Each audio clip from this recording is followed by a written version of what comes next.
This story is called My Wife Left Me to Find Herself. When she came back, divorce papers were waiting for her. Now she's begging me to reconsider. Before we dive into today's video, I need your help. We've noticed that the channel is losing momentum, and subscribing is one of the most effective ways you can support us. It's quick, free, and helps us continue bringing you amazing content. Your support means everything to us. Let's keep growing this channel together. Thanks so much. Now, let's begin the video. Hey everyone, I'm not sure how to begin this, so I'll just jump right in. I've been holding on to this story for some time now, and I'm not sure if it's because I'm still trying to process everything, or because I've been so focused on keeping my life together. Either way, here we are. I'm 48 years old, a man, and my wife, Donna, is 47. We've been married for nearly 25 years. Well, almost 25, if that even still counts anymore. We have two wonderful kids, a 22-year-old daughter finishing college, and a 20-year-old son in the military. Life wasn't perfect, but we made it work. And for most of those years, I thought we were a team. The last 5 years, however, have been tough, and I won't sugarcoat that. Donna's mom developed dementia in her early 60s, and when her father passed away, there was no one else to care for her. Donna asked if we could bring her to live with us. Look, I'm not heartless. I didn't love the idea, but I knew how much it meant to Donna, so I agreed. What I didn't realize back then was just how draining it would be for both of us. Anyone who has cared for someone with dementia knows exactly what I'm talking about.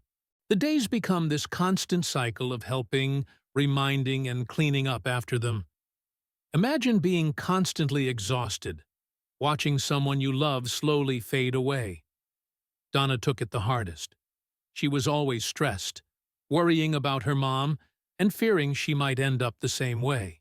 During the COVID-19 pandemic, it felt like we were trapped in a bubble of stress. Both of us worked from home, so there was no escaping it.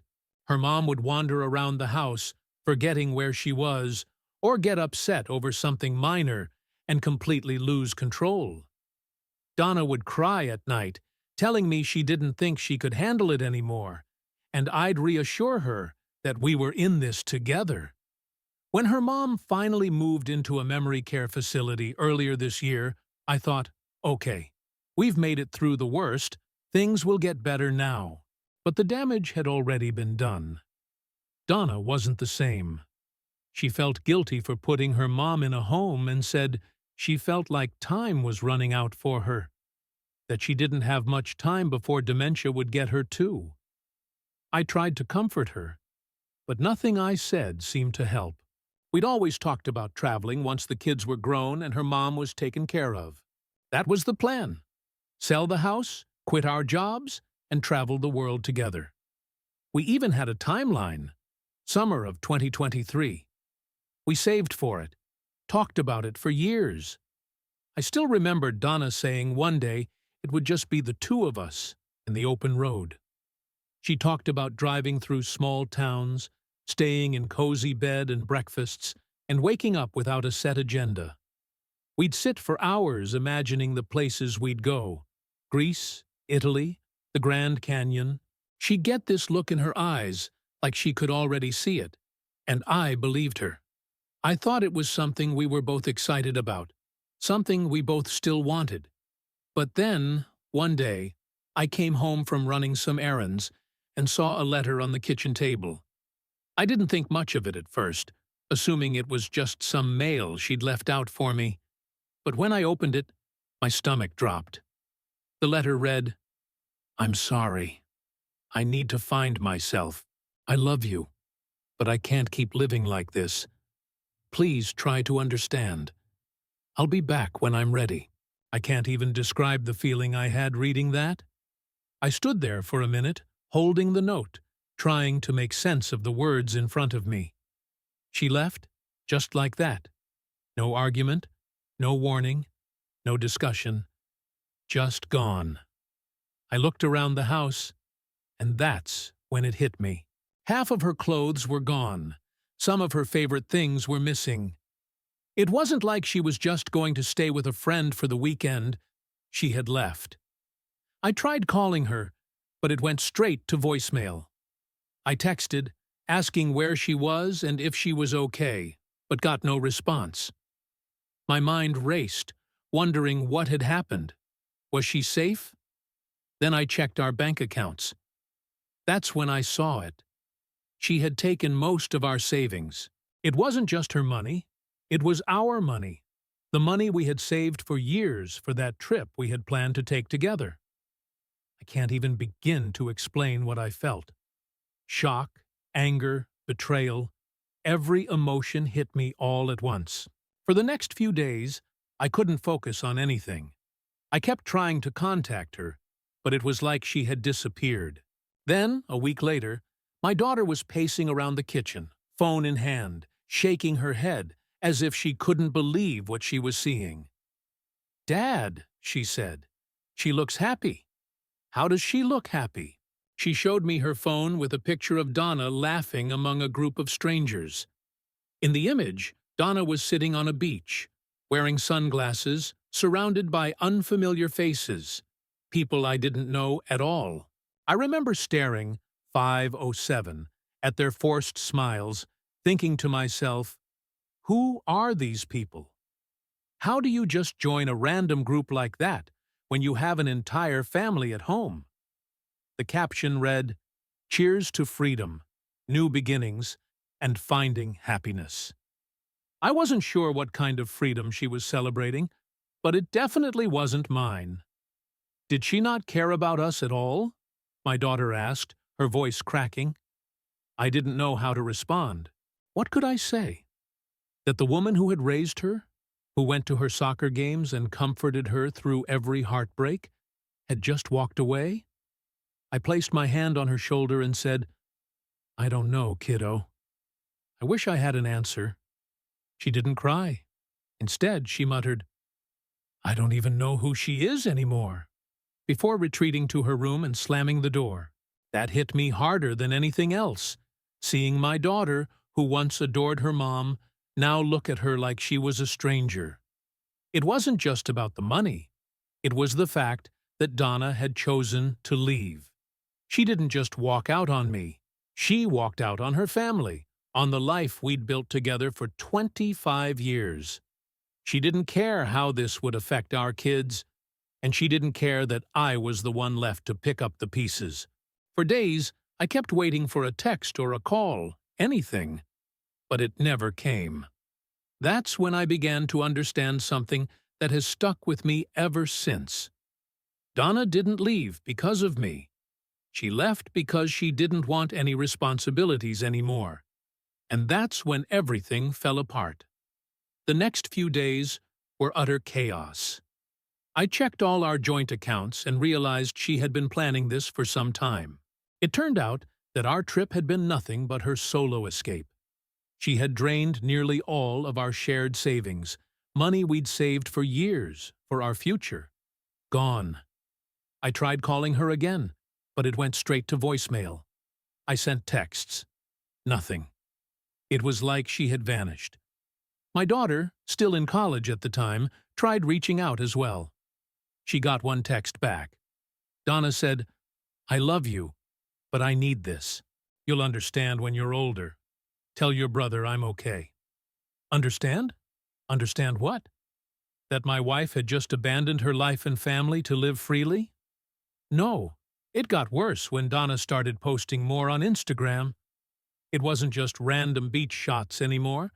There were cruises, nights out at clubs, dinners at fancy restaurants, things we were supposed to do together. In every picture, she was surrounded by a group of people who clearly had no obligations. I couldn't figure out how she found them. Were they old friends I'd never met? An online group? All I knew was that she looked like she was enjoying herself. The captions were even worse. "You only get one life, don't waste it. Thankful for friends who lift you up."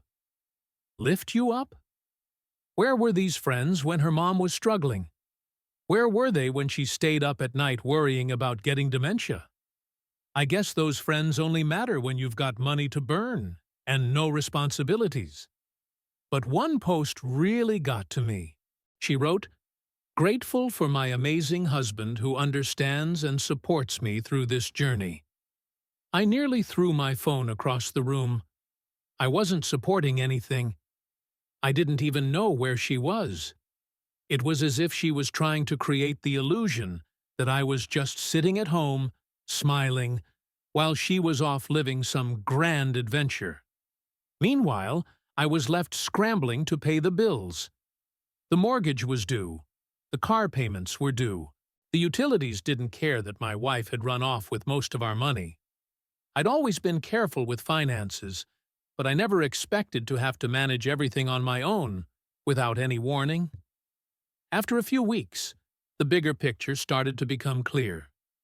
Donna didn't just find herself, she was running away from the life we had built. She was escaping the hard parts and the responsibilities.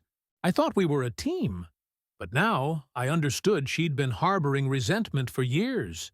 Instead of talking to me like an adult, she had just left. I sat down with my kids to explain everything. I didn't want them to hear it through bitterness, but I wasn't going to lie for her either.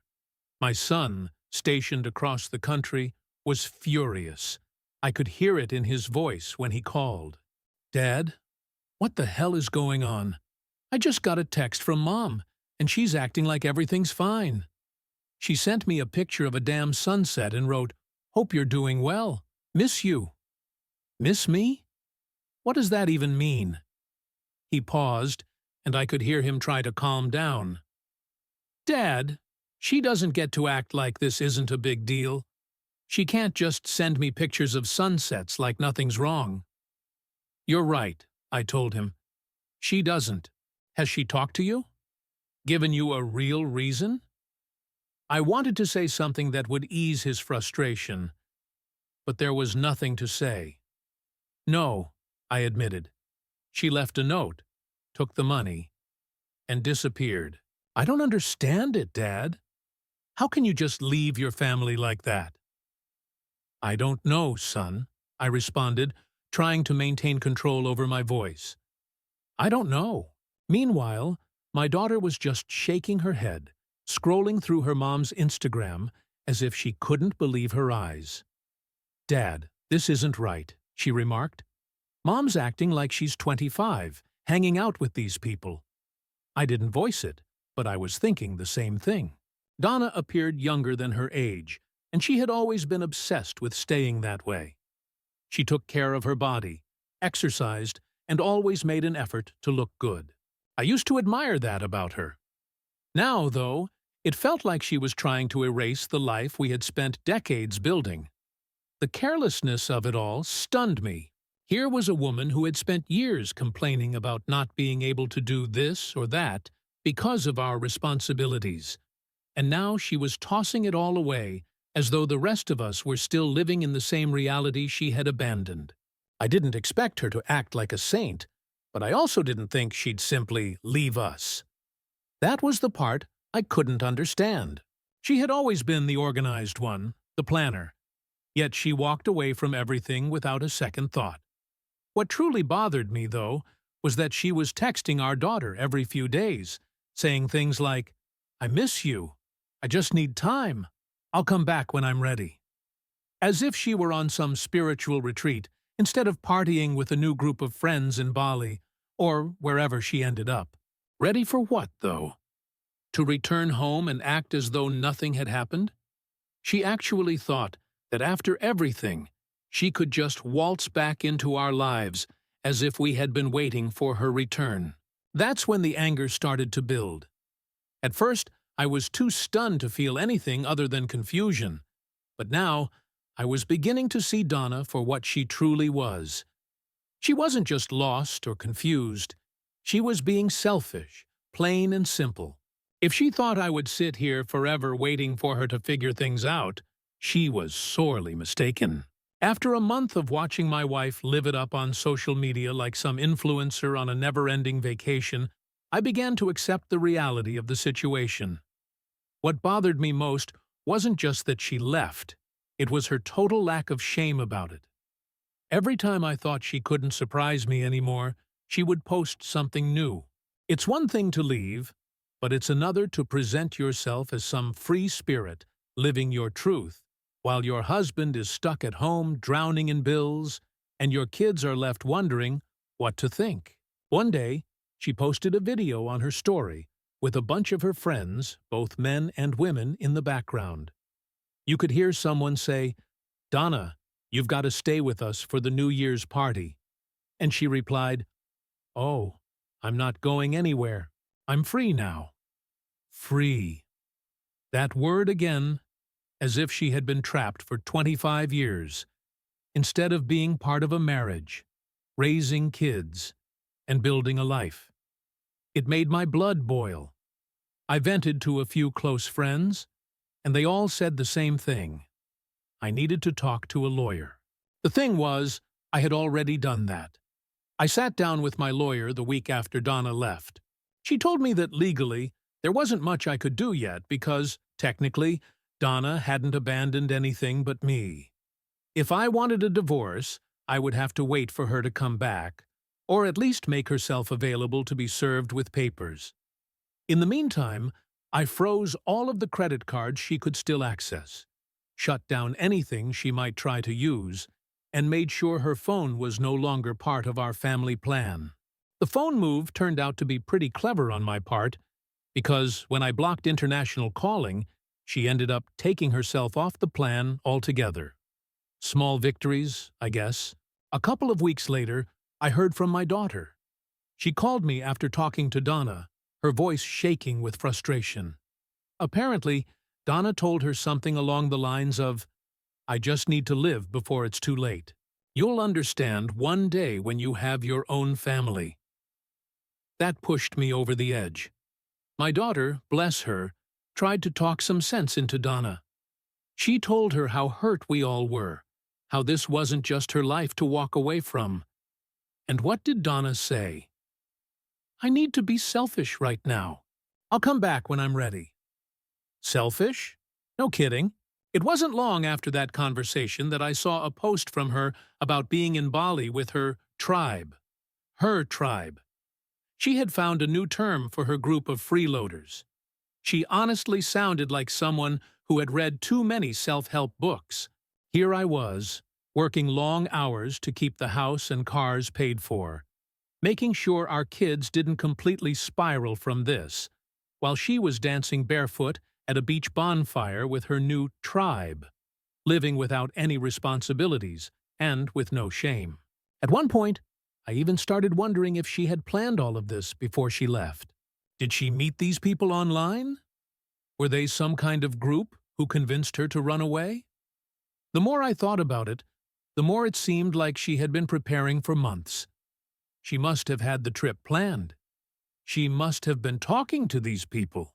Hell, she probably quit her job weeks before I even realized she was unhappy.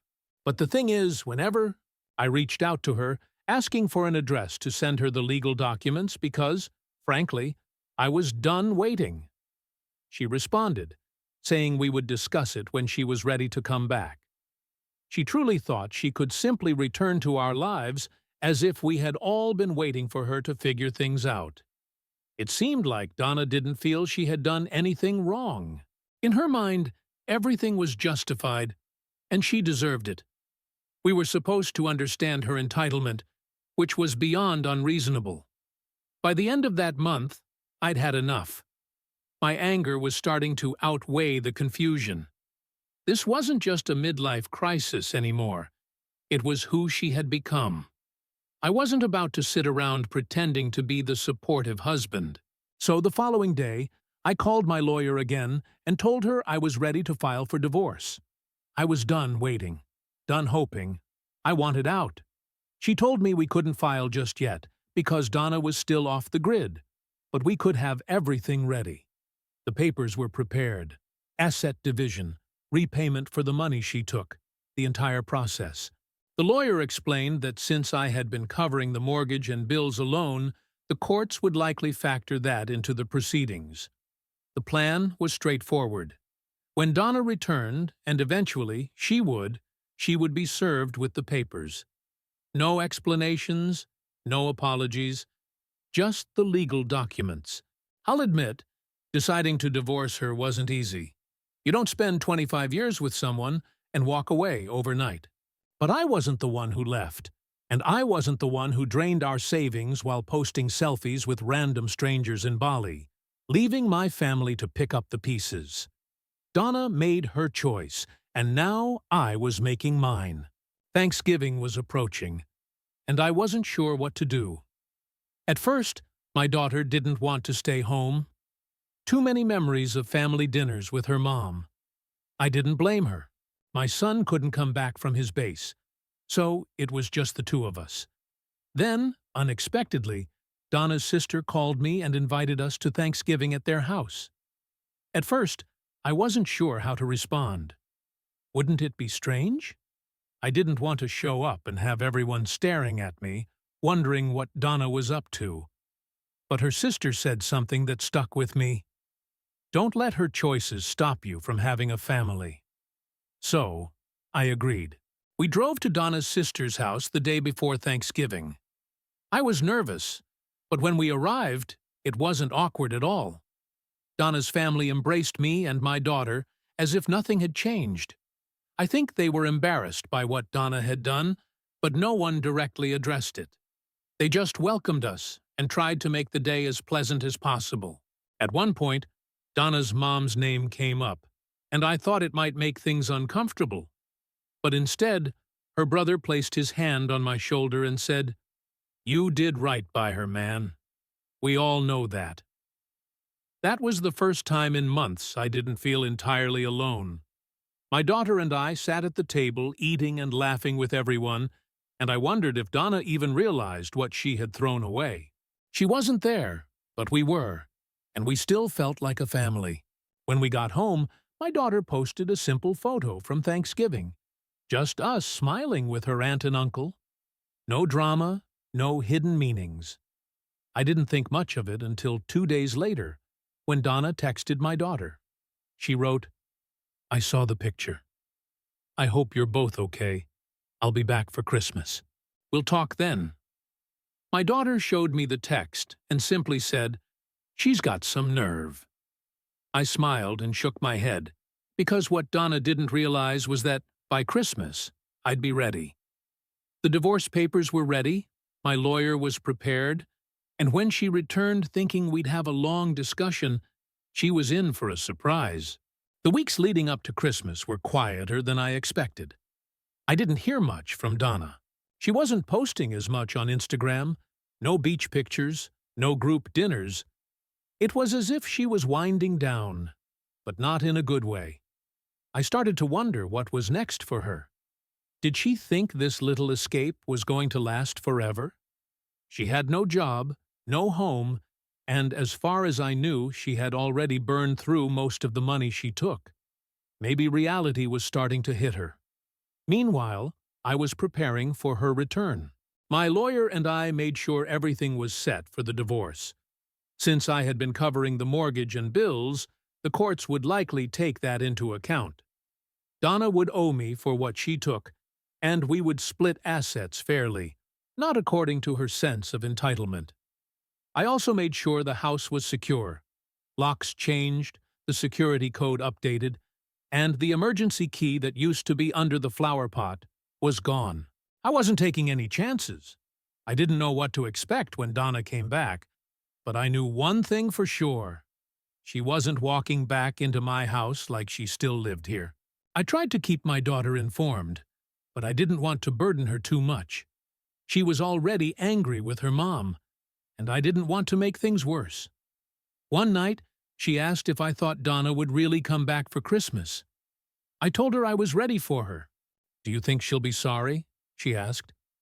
I thought for a moment before answering, "I don't know, but even if she is, it doesn't change what she did." A few days before Christmas, I received a text from Donna. It was short and to the point. "I'll be in town on the 23rd. Let's talk."